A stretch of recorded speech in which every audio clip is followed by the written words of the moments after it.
let's look at how we can send information over the internet but still keep it secret. For this, I'll need 2 volunteers, please. You are very keen. You come on down. And let's have somebody from this side. Yes, let's have you. You come on down. All right, let's come and stand here. And what's your name? Josh. Josh, okay, you wait there. And if you'd like to come and stand here for me, what's your name? Mark. Mark, okay, just stay there. Now, Josh, what I'm going to do is I'm going to send you a secret message, and I want you to unscramble it. But first, to make sure that you don't see what the message is, we're going to pop a blindfold on you and a little pair of headphones. Okay, so here we go. I'm going to play you some nice music through these headphones, and you won't be able to hear anything that's going on. Be just about a minute or so, okay? All right, okay, so he can't hear and see what's happening. So under here, I have my message, so I can now reveal my message. And of course, like everything on the internet and on the web, it's just a sequence of ones and zeros. And we've chosen a nice simple message, 10, 10, 10, just so that you can remember it easily. So the next thing to do is to take this message and to lock it with a key. And again, a key in the electronic world is just a sequence of ones and noughts. But it's very important that this key be generated at random. So to help us do that, we have a special random number generator. Okay, now, what I'd like you to do is just to roll this across the floor nice and quickly and generate lots of random ones and noughts. I'd like everybody to shout out the numbers, okay? Okay, keep going, quickly as you can. 0! Next. 0! Keep going. 1. Right, come on, 2 more. 1 more. 0. Excellent. Okay, thank you very much. You go back to your seat now.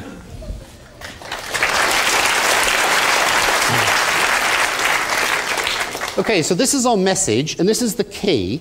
And to lock the message with the key, we have a very simple rule. We take each column at a time, and if the 2 digits are the same, we put a 0. And if they're different, we're going to put a 1. So these are the same, so they need a 0. These are different, so they need a 1. These are different, they get a 1. These are different, they get a 1. And those are the same, so they get a 0. Okay, so we've taken the message and we've locked it with the key.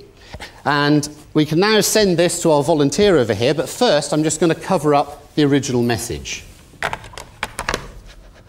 Okay, there we go. Now, we can take off the headphones here. Okay, was that some nice music you had there? Okay, I'll hand those across there. We'll take off the blindfold. Excellent. Okay, now if you'd like to come with me, if you'd like to come and stand over there at that end. So, we've sent you a secret message here, which is also called a cipher. And we've also sent you the key that was used to lock the message. So what I want you to do is to use the key to unlock the cipher and work out what the original message was. Now, the way we're going to do this is very simple. We take each column at a time, and if these 2 digits are different, we'll put a 1 in here, and if they're the same, we'll put a 0, okay? So I'll get you started. This first one, these are different, so we put a 1. Okay, can you show me what goes in there? That's 0. That's it, that's a 0, good. And this one? 0, 1. 1, that's it, excellent. I think you're getting a hang of this, good. This is? 0. 0, excellent. This is? 1. A 1. And finally? 0. A 0, excellent, okay. So that's unscrambled the message, and just to check, let's go back and reveal the original message, and it is indeed the same. Excellent, thank you very much.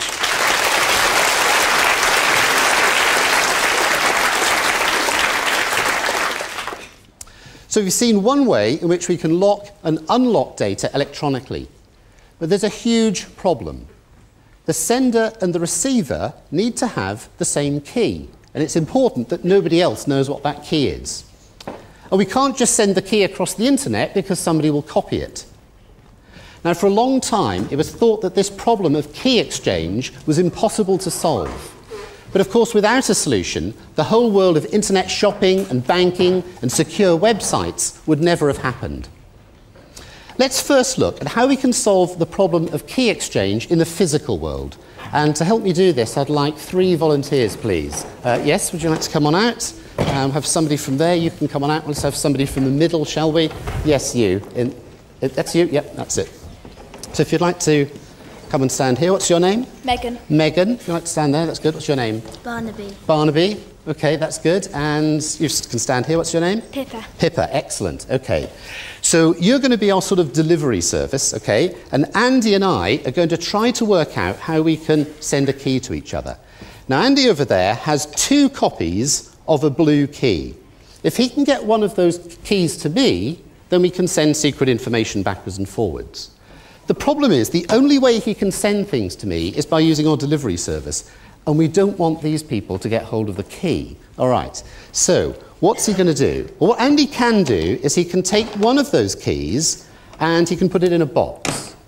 And he can then lock the box using his red padlock. And once he's done that, he's going to hand it to the delivery service. So if you'd like to pass it down the line, that's good. And send it to me, excellent. And you'll notice, because the box is locked, these delivery people can't get at the key.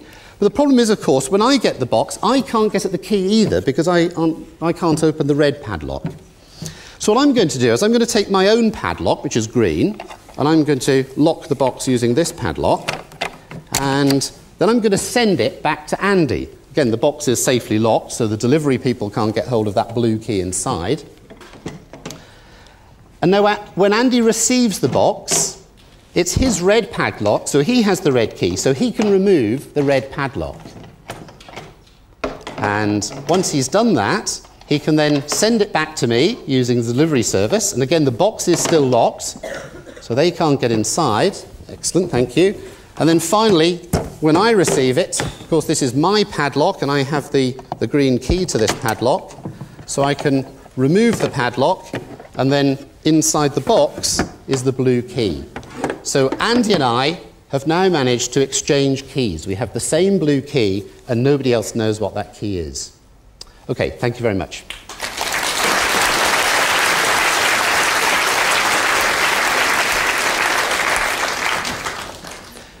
Now, this kind of 3-way exchange process works very well in the physical world.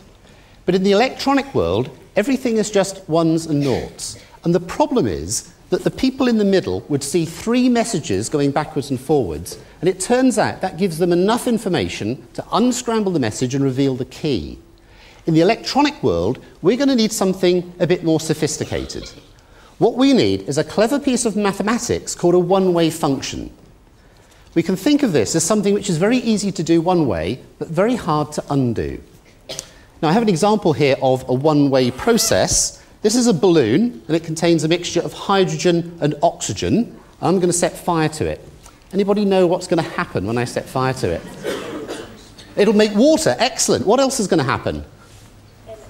It'll explode. Okay, there's going to be a loud bang. All right, so I'm going to put on my safety goggles and my gloves. It's one of my favourite bits of the lecture, this. Okay, and I think this is worth a little bit of a countdown. So you want to give me a 3, 2, 1 countdown? Ready? 3, 2, 1... Okay, that was great. Thanks, Andy. So that was an example of a one-way process. It was very easy to take some hydrogen and oxygen and combine them to make water, but to take water and turn it back into hydrogen and oxygen is very hard to do. It needs a lot of energy. So let's see how we can use a one-way process to understand how keys are exchanged on the internet. Now, to help us do this, somebody sitting in the audience, you, I think, is already dressed up, especially for the occasion, so if you'd like to come on down.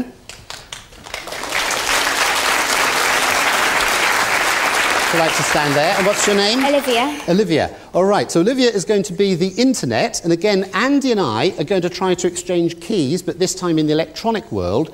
We're going to send all our information through you, and you're going to try as hard as you can to steal our secret key. All right. So keys in the electronic world are really numbers, but we're going to represent numbers by colours. So each colour represents a different number. And we're going to start with the colour blue. Now, blue is not a secret colour. Everybody knows blue, so I've got some blue, Andy's got some blue, and Olivia's got some blue. Okay. The next thing I'm going to do is I'm going to choose a secret colour, and my secret colour is going to be yellow. Now, I can't just send yellow across the internet to Andy, because it'll be stolen on the way. So to keep it secret, what I'm going to do is I'm going to mix it with the blue. When I mix yellow and blue, I get green. And that's another example of a one-way process. just took a few seconds to mix the yellow and the blue to make green. But if you had to take the green and separate all the molecules out to get the blue and the yellow again, it would take millions of years. It would be very hard. Okay, so I'm going to take this green, I'm going to send it over the internet. But remember, you're trying to steal all our secrets. So what I want you to do is to make a copy of this colour.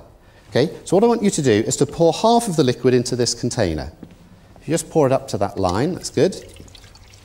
And keep going, a bit more. And I'd stop about there, that's excellent. Okay, and you can pass the rest over to Andy. Now Andy's going to do something similar. He's going to dream up a secret colour. In his case, the secret colour is red. Again, he can't send the red to me through the internet or it will be copied, so he's going to use this one-way process. He's going to mix it with the blue. So he gets a sort of purpley colour.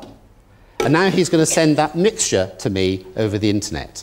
And again, you're trying to steal our information. You've got the hang of it, so you pour half of it into that container, just up as far as the line. A little bit more, Excellent, thank you very much. And you give the rest to me. Okay, so here I have a mixture of red and blue. What I'm going to do is to add my secret colour, which is yellow. So I now have a mixture of red, yellow and blue. Andy's got a mixture of yellow and blue, and he's going to add his secret colour, which is red. So Andy now also has a mixture of red, yellow and blue. So we've managed to agree on the same secret colour.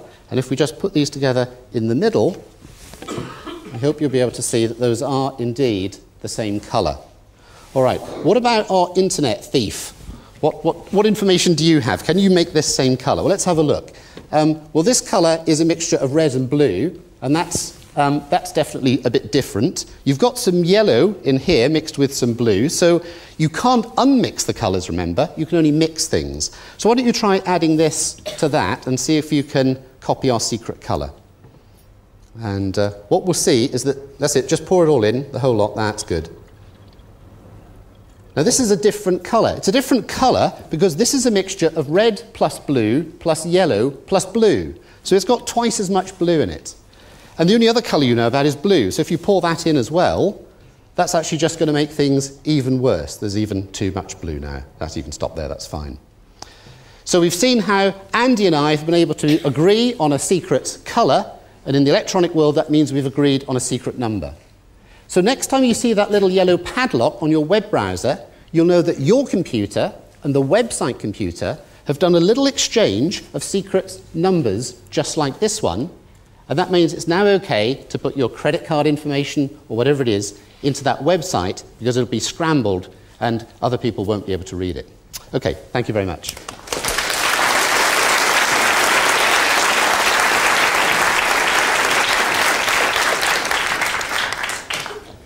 Now, the binary keys that are used on the internet are very long, and it would take a supercomputer trillions of years to crack the code by trial and error. But in yesterday's lecture, we learned about something called a quantum computer. This would be able to do colossal numbers of calculations at the same time, and could indeed be used to crack coded messages very quickly.